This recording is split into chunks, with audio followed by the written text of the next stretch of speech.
Namah Shivaya.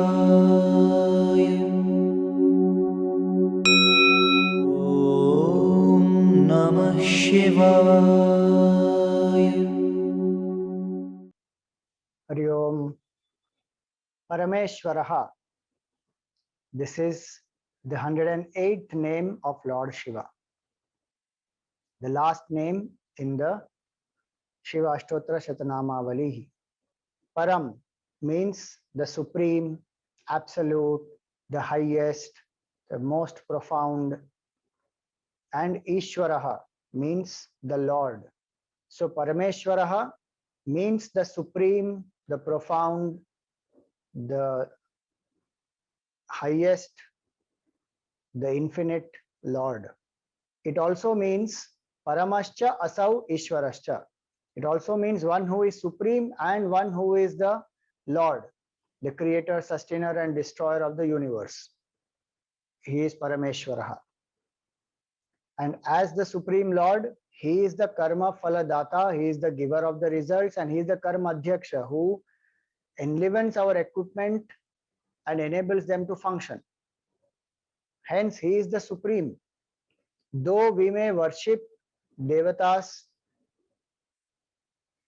and these Devatas are the phenomenal forces governing the universe, including our body, mind, intellect, but all of them are deriving their power from the Supreme Lord alone. They are not independent. And when we worship the Supreme Lord, automatically the worship of Devatas also is included in that. And so one must worship the Supreme Lord. One may continue to worship the Devatas, but one should never forget that they derive the power from the Supreme Lord, and one should never neglect the Supreme Lord. In the world, we run behind the various people who provide us facilities, comforts, who help us to achieve success. So in a way, we are running behind the Devatas, who are the presiding deities in various positions in this world. And in that process, we forget the Supreme Lord. We compromise with our sadhana. This name is to remind us that we should anchor in the Supreme Lord and then do our duties. And we must have the faith that the Lord is the Supreme. There is no one greater than the Lord. He is the Supreme, He is infinite, He is the greatest. And so there should be strength in our mind by remembering this fact that Bhagwan is with us at all times, and we should not feel weak. We should not doubt His grace is there.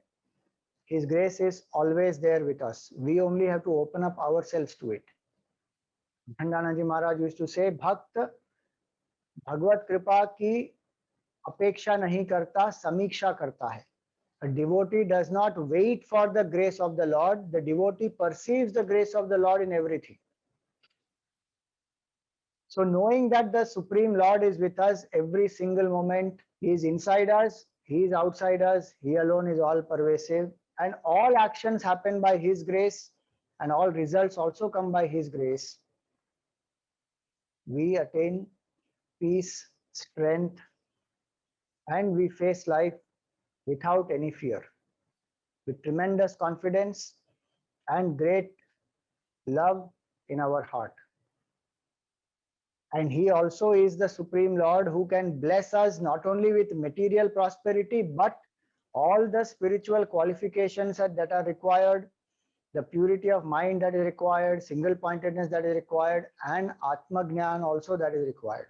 Without the grace of the Lord, one will not be able to walk the spiritual path, and especially the path of Vedanta. It is said, Ishvara Anugraha Deva Pumsam Advaita Vasana. It is only by the grace of the Supreme Lord that we have the vasana to even pursue Vedanta and realize our oneness with the Supreme.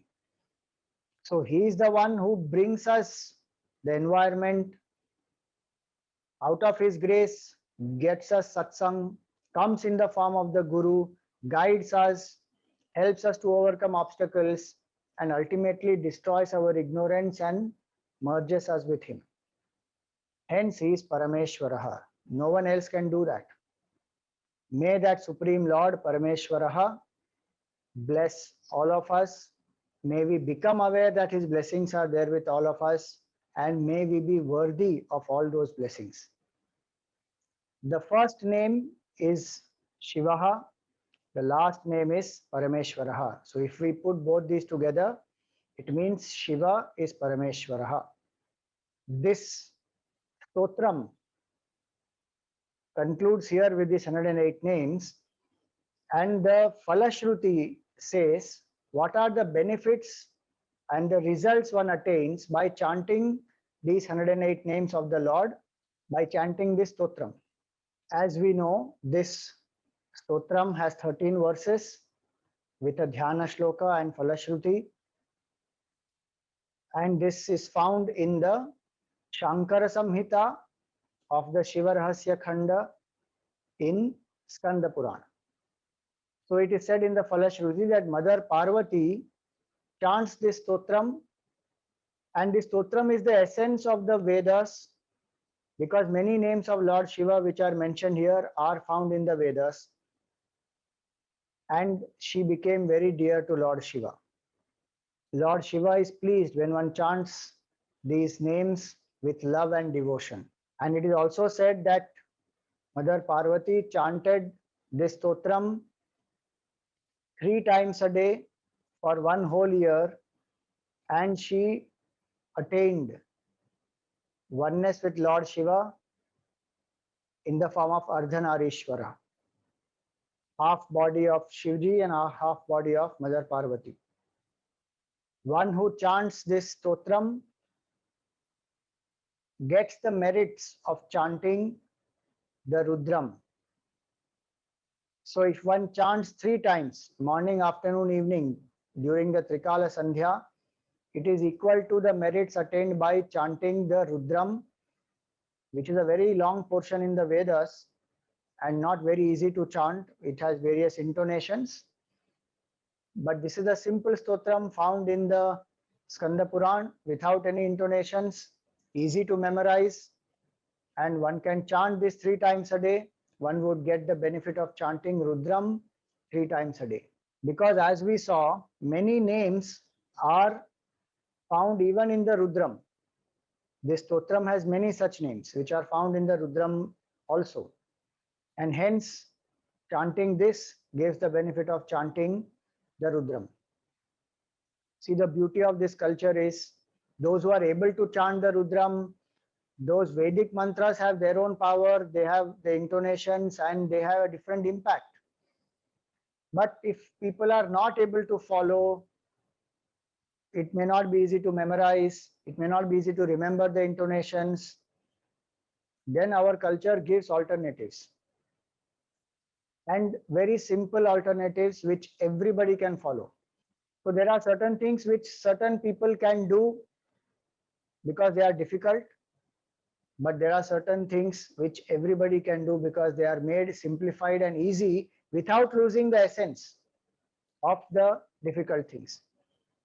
So retaining the essence of Rudram, this stotram is made, and everybody can get the same benefit as one gets by chanting the Rudram. This is the glory and beauty of our culture, which is all accommodative and takes into consideration everyone. It is not an exclusivist culture. It is an inclusive culture. It is also said that when we offer sacred flowers, tulsi leaves, etc., and we do the archana of the Lord using these 108 names, we attain purity of mind, and the results influence the ancestors also. Not only the ancestors get purified, but future generations also it will have an impact. And for those who want Jivan Mukti, there's a beautiful shloka which says in the Falashruti, Bilva Patrai Prashastaischa Pushpaischa Tulasi Dalaihi Tilakshatai Yajedyastu Jivan Mukto Na Samshayaha. Bilva leaves are very dear to Lord Shiva. So by offering Bilva leaves, flowers, Tulsi, and Til, one who worships Lord Shiva definitely becomes Jivan Mukta. How? By invoking grace of the Lord, and by his blessings, ignorance is removed. one comes to realize the absolute. And we should remember that this whole stotram is narrated by Bhagwan Vishnu, Narayana, to Mother Parvati. It is by the grace of Lord Shiva, Bhagwan Vishnu, Mother Parvati, that we could complete the reflection on these 108 names of Lord Shiva. For any errors of omission or commission, we pray to the Lord for forgiveness. Om Karacharanakrtam va Kayajam Karmajam va Shravananayanajam va Manasam va Paradham Vihitam Avihitam va Sarvametat Kshamasva Jaya Jaya Karunabdhe Shri Mahadeva Shambho Jaya Jaya Karunabdhe Shri Mahadeva Shambho. We offer this also at the feet of Lord Shiva and the entire Guru Parampara. Om Kayena Vacha Manasendriyairva Buddhyatmana Va Prakrite Svabhavat Karomi Yadyat Sakalam Parasmai Narayanaayeti Samarpayami Jagadishwarayeti Samarpayami. Om Tat Sat Brahmarpanamastu. My sincere gratitude and thanks to all of you who have been listening to these talks on the various social media platforms. May the grace and blessings of the Lord be with all of us, and may we become one with Lord Shiva. We become Jivan Mukta here and now by His grace. If you feel you have benefited from these 108 names, please do pass it on to as many people as you can. Share the glories of the Lord, the glories of His name, His leelas, His qualities, etc. And let maximum people benefit and discover Shiva as their true nature. And if you would like to support the noble work of sharing this knowledge, then please do use the link given in the description below and make your offerings.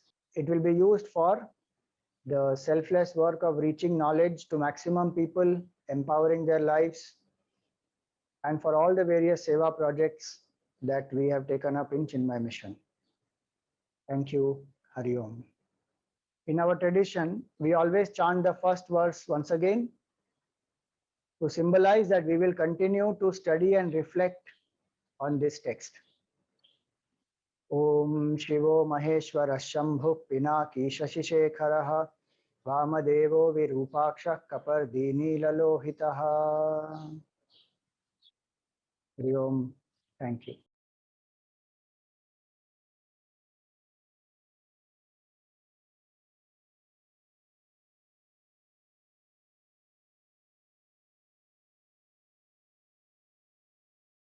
Om Namah Shivaya.